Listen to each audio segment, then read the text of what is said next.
Hi everyone, welcome back to my channel. In today's video we'll be making a water xylophone. All you need for this is 5 glasses. You will need some food coloring, some water and a teaspoon. So I've already went ahead and poured some food coloring in water in 4 out of the 5 glasses that I'm using.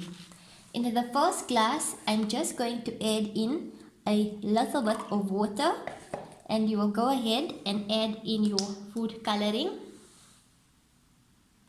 Just 1 drop should be fine.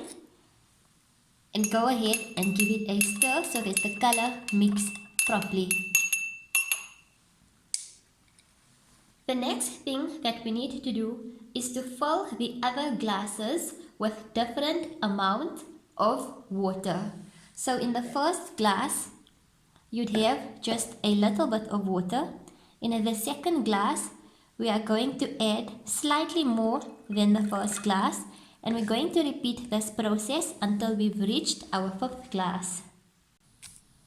Okay, so I've went ahead and as you can see, I've filled the water levels in each glass that is different to each other. So our first glass has the least amount of water, whereas our last glass has the most amount of water. All you need to do now is to take your teaspoon and have some fun. And we're going to do this by knocking on each of the glasses slightly to listen to the different sounds they make. Let us have a go.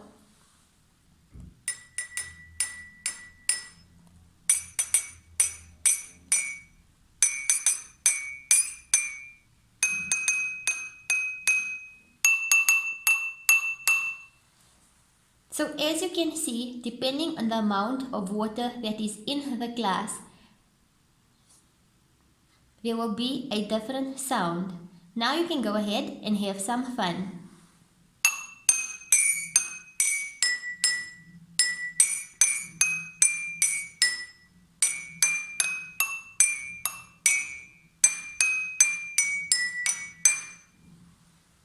Thank you for watching. I hope you enjoyed this video on how to make your own water xylophone.